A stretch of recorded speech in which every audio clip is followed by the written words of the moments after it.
स्थापकाय च धर्मस्य सर्वधर्मस्वरूपिणे स्थापकाय च धर्मस्य सर्वधर्मस्वरूपिणे अवतारवरिष्ठाय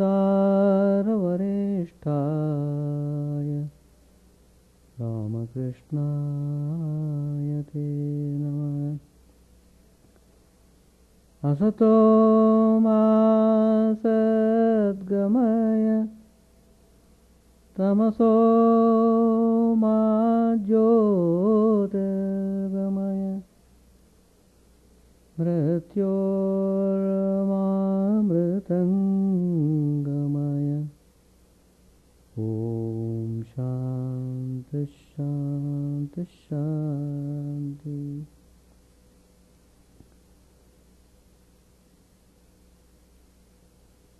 Let us bow down to Sri Ramakrishna, the embodiment of all religions, the Supreme God incarnate. Let us pray to Him to lead us from the unreal to the real, to lead us from the darkness of ignorance to the light of knowledge, to lead us from death to immortality.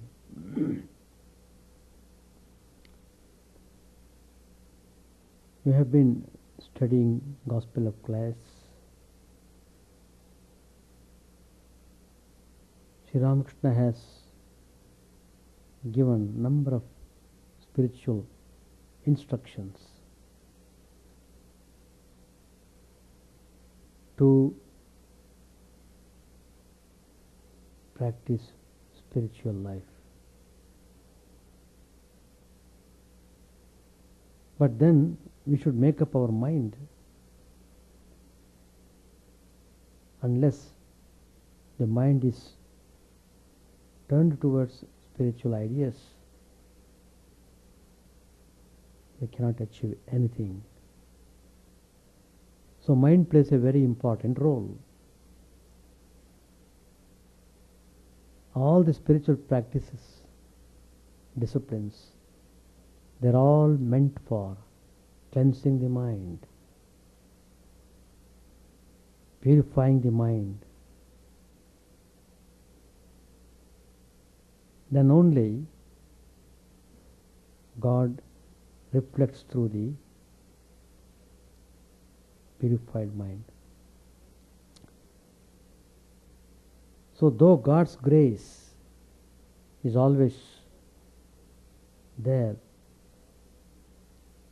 upon the whole universe, still on account of our ignorance, on account of our tainted mind,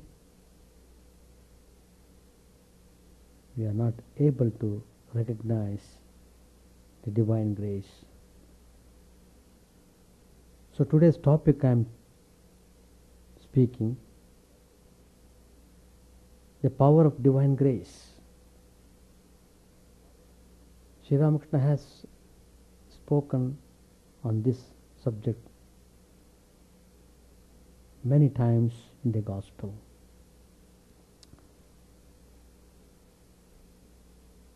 Sri Ramakrishna said, a devotee can know everything when God's grace descends on him.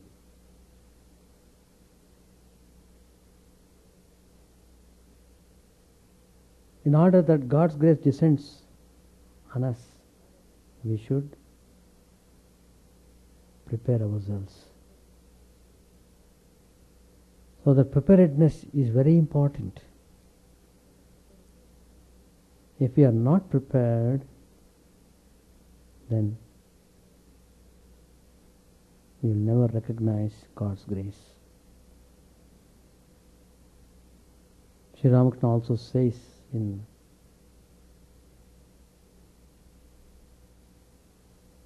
some other time, the 8 fetters fall off in a moment by the grace of God. And Sri Ramakrishna explains it. How is it? Do you know what it is like? Suppose a room has been kept dark 1,000 years. The moment a person brings a light into it, the darkness vanishes. Not little by little. It vanishes instantly. Haven't you seen the magician's feat? He takes a string with many knots and ties one end to something, keeping the other end in his hand. Then he shakes the string once or twice, and immediately all the knots come undone. But another man cannot untie the knots, however he may try. All the knots of ignorance come undone in the twinkling of an eye through the Guru's grace. So spiritual Guru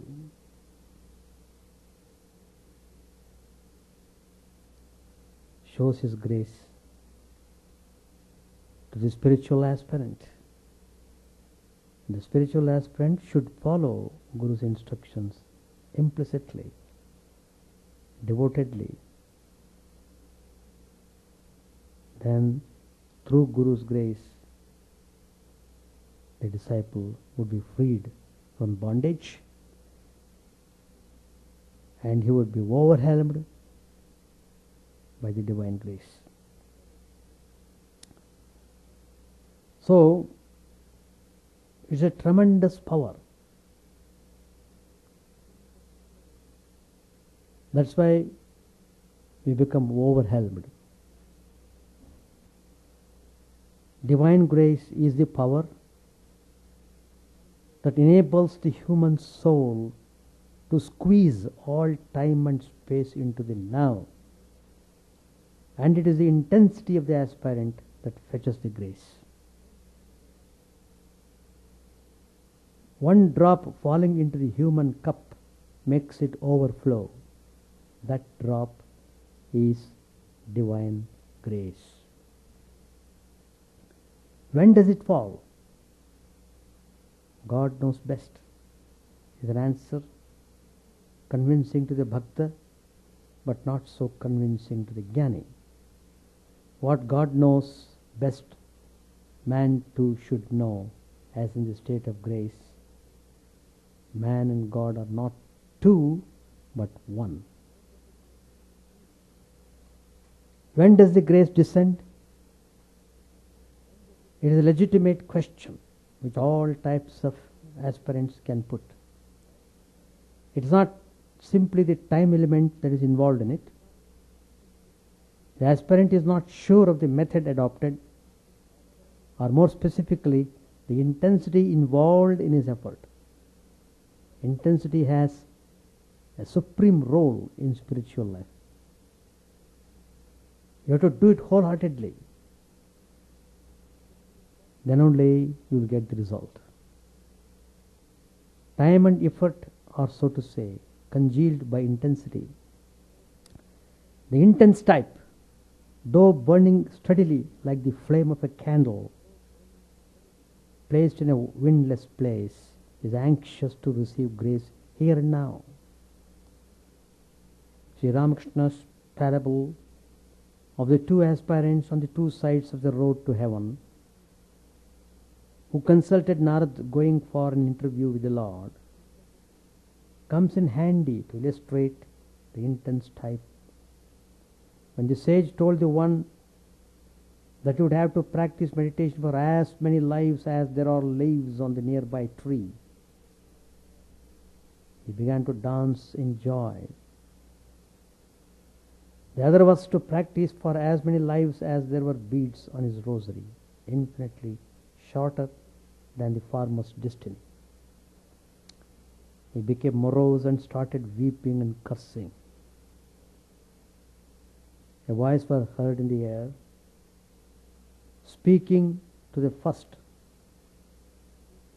who was dancing.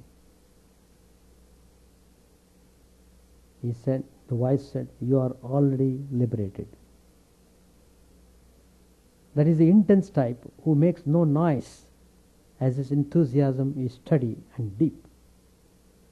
The one who danced in joy while being conscious of the infinite patience of God, was also alert to his impatience to bring benedictions in the now moment. Only who is patient can be impatient.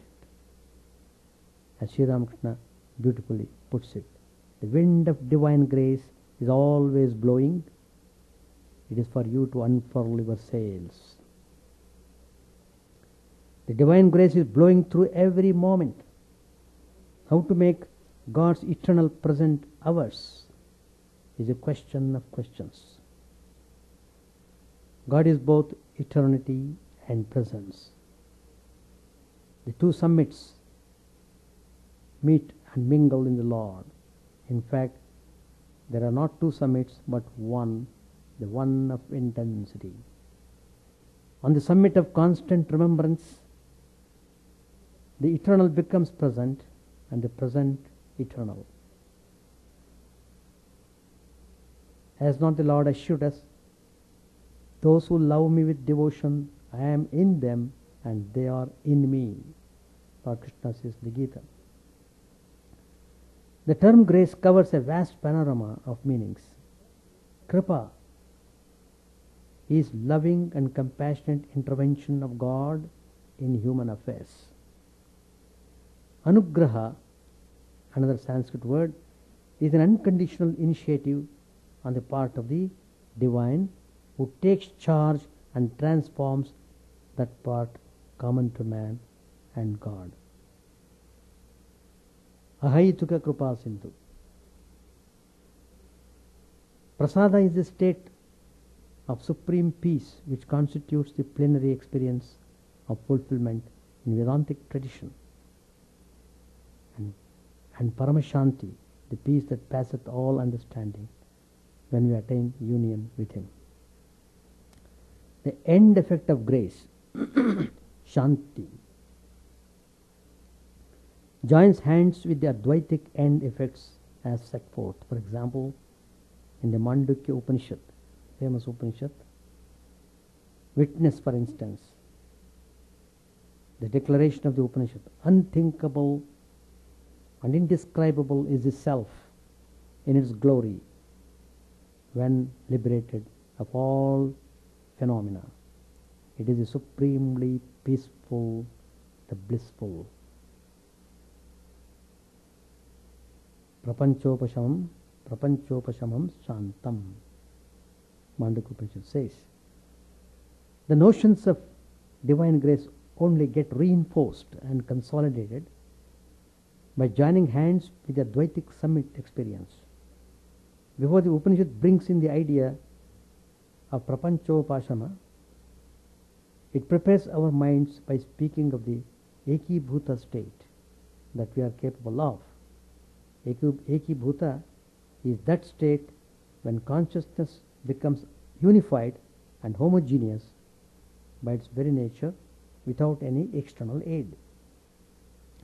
The Ekibhuta state naturally reminds us of the Ishavasya Upanishad statement which says, when the consciousness gets to the state of homogeneity, that is Ekatva, then we pass beyond sorrow and ignorance.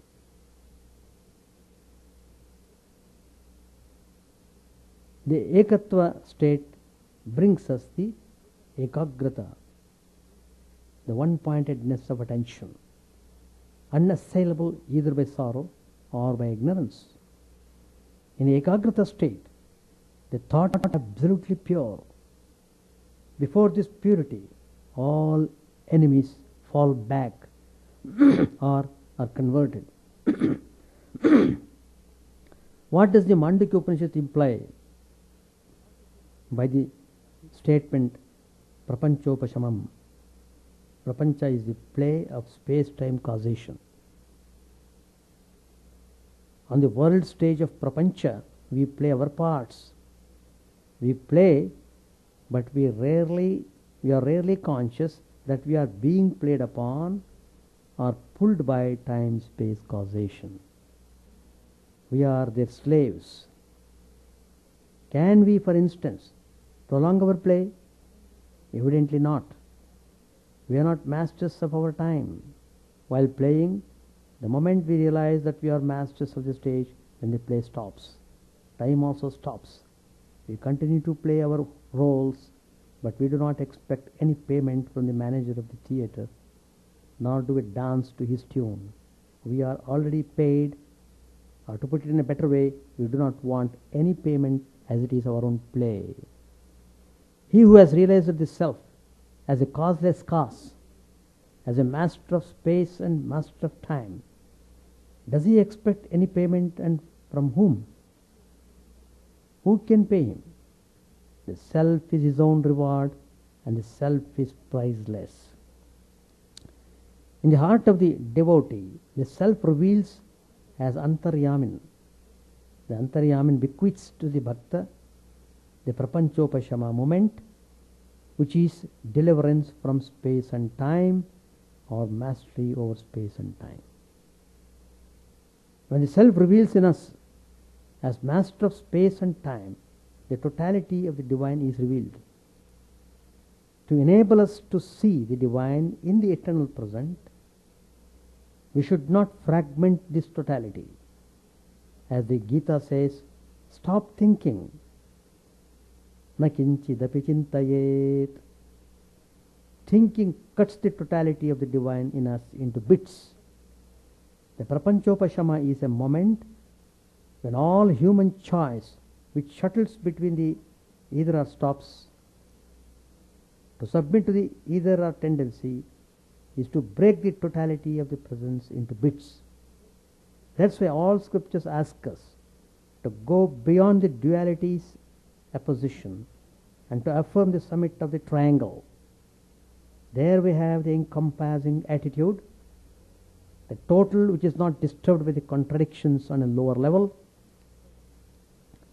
but which concedes to choice without breaking the autonomy.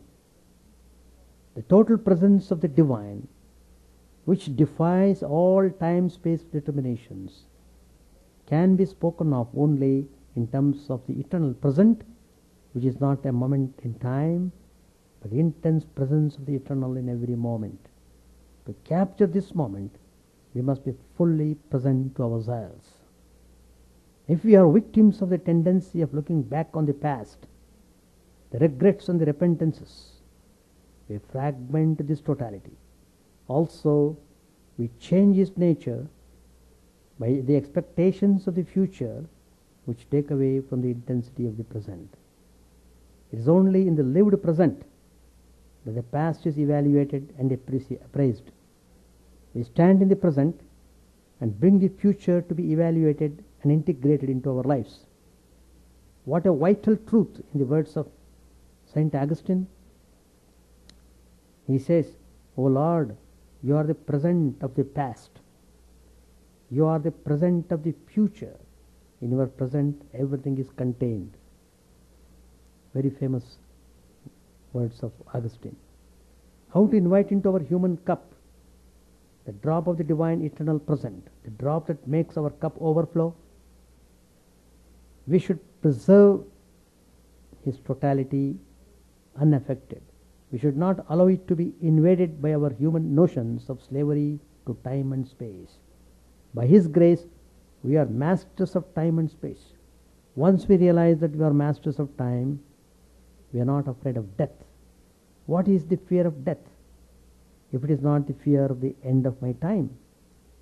In reality, my death is not the end of my time, but the moment of the incorporation of my time into eternal time, which continues. After my death, the world continues, which is the testimony of eternal time. I am afraid of death, as death signifies the destruction of my body. After all, the reality of my body comes to me as the effective means for embellishing the space at my disposal at my birth. To be more subtle, which means to be more precise, I would say that I have embellished the space at my disposal from birth with my body. Death means the destruction of this space. But really speaking, is it the destruction of my space body? My space belongs to the infinite eternal space for which there is no destruction. Here, the quenching of the prapancha brand comes through. This is the supreme moment of divine grace. The soul at this moment is capable of squeezing time and space in the now moment.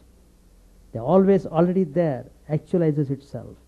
It is no more assailed by the fear of the loss of time nor of space, as Antaryaman in the soul possesses the totality of both. The true Bhakta does not desire liberation. It desires to enjoy the divine eternally. The intense moment moves on eternally.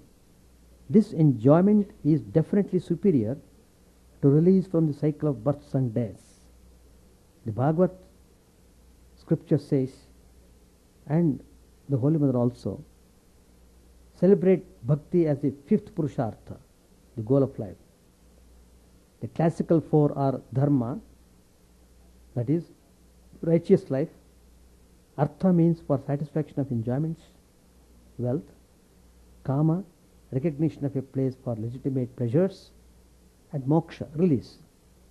The eternal intense present of bhakti moves on eternally, not caring for the cessation of births, but intensely intent on enjoying the Lord and serving Him in man.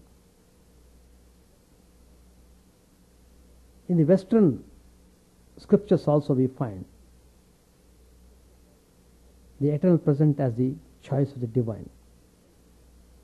Saint Augustine, one of the greatest pillars of early Christianity, he says, O Lord, ever today it is eternity. From the high tower of eternity, always present. God precedes all past time and dominates all future. In this eternity, nothing happens. On the contrary, everything is present.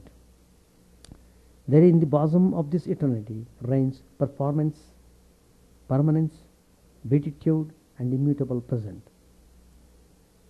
Another German mystic, Eckhart, he says, to say that God created the world yesterday or tomorrow would be foolishness.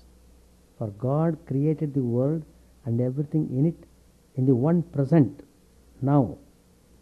Indeed, time that has been past for 1,000 years is as present and near to God as the time that now is.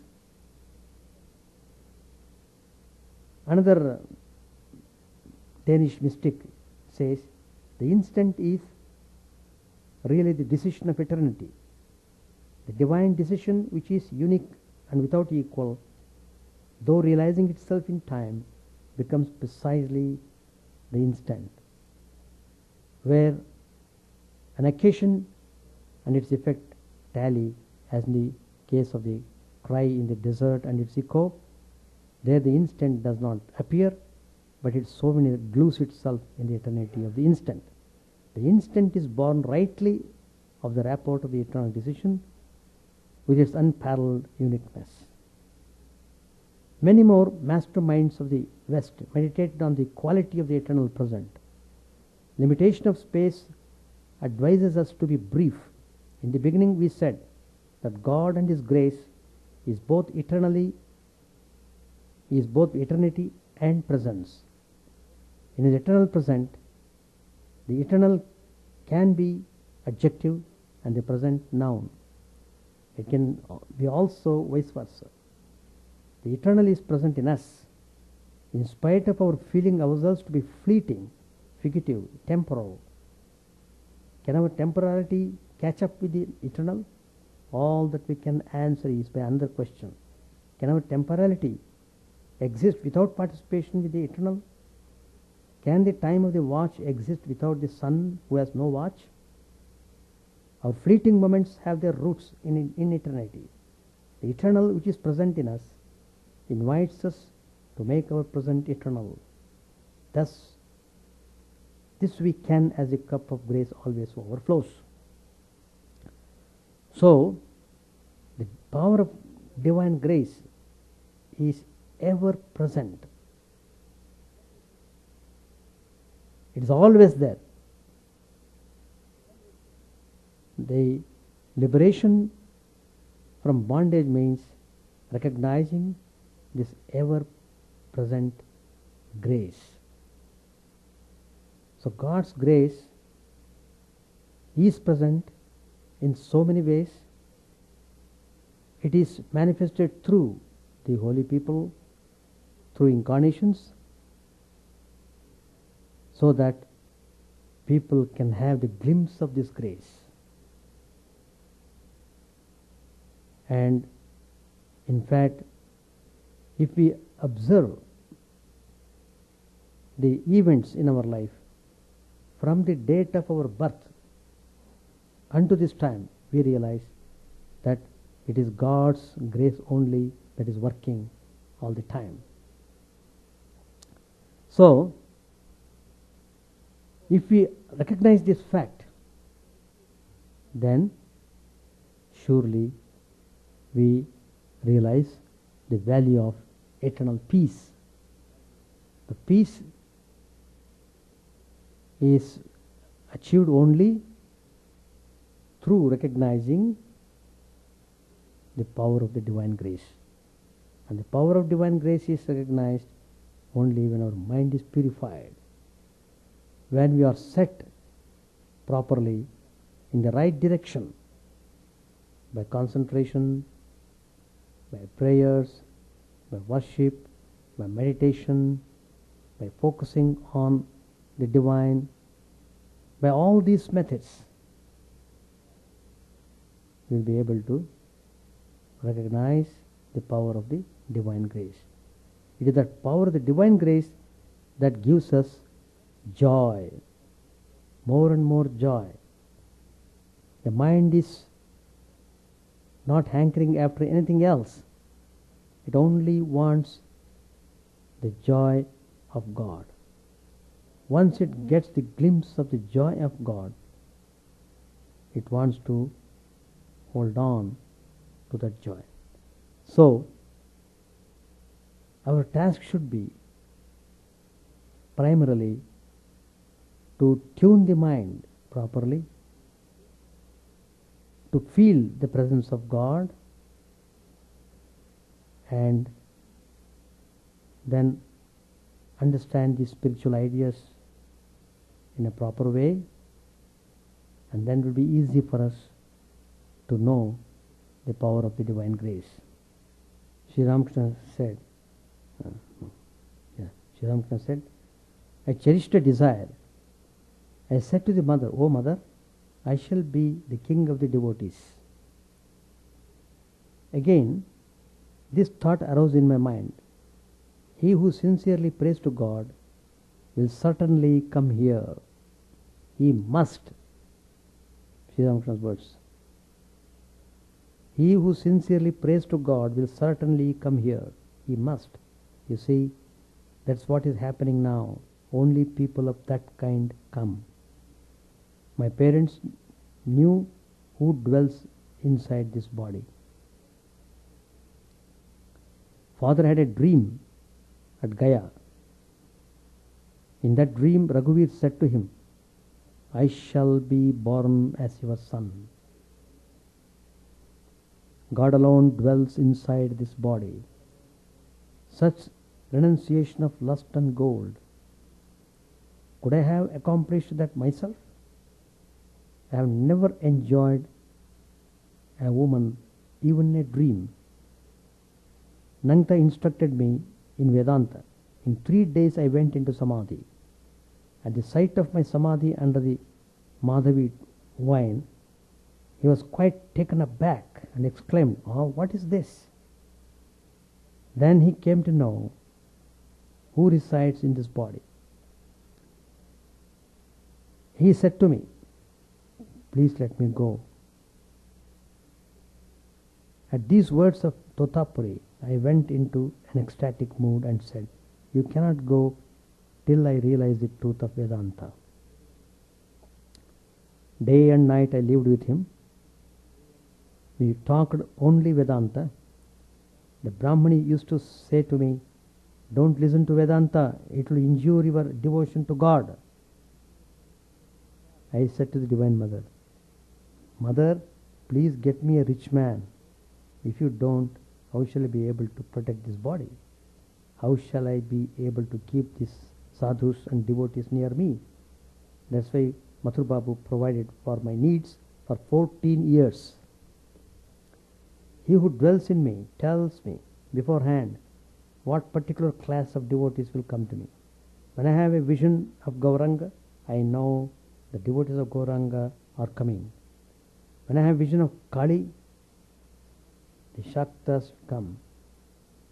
At the time of the evening service, I used to cry out from the pool of the Kuti, weeping, "Oh, where are you all? Come to me." You see, they are all gathering here one by one. God himself dwells in this body. It is he who, of his own account, is working with these devotees. What a wonderful state of mind some of the devotees have. The younger Naren gets Kumbhaka without any effort, and Samadhi too. Sometimes he stays in an ecstatic mood for 2.5 hours, sometimes even more. How wonderful! I have practiced all kinds of sadhana, Jnana Yoga, Karma Yoga and Bhakti Yoga. I have even gone through the exercises of Hatha Yoga to increase longevity. There is another person dwelling in this body. Otherwise, after attaining Samadhi, how could I live with the devotees and enjoy the love of God? Gaur Singh used to say to me, I have never before seen a person who has returned from the plane of Samadhi. You are none other than Nanak. I live in the midst of worldly people. On all sides I see woman and gold. Nevertheless, this is the state of my mind, unceasing Samadhi and Bhava. That is the reason Pratap said at the sight of my ecstatic mood, good heavens, it is as if he were possessed by a ghost.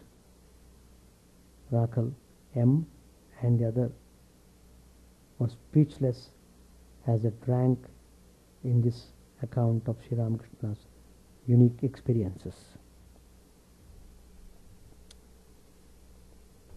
So, power of God's grace is there, is always there. It is in every one of us, but still we are unaware of it. So because we are not aware of the grace of God, we are always passing through some kind of suffering, some kind of unpleasantness, some kind of restlessness, dissatisfaction, all other things. It is all because of ignorance. Once we realize our true self, then we know really all these things are illusory. Whatever we are seeing outside, whatever is happening, they are all a passing phase. They have nothing to do with the eternal present, that self. It is always there. There is no death for that. So death and birth is only for the gross body. And so, as long as we are in this embodied state, as long as we are in the state of ignorance,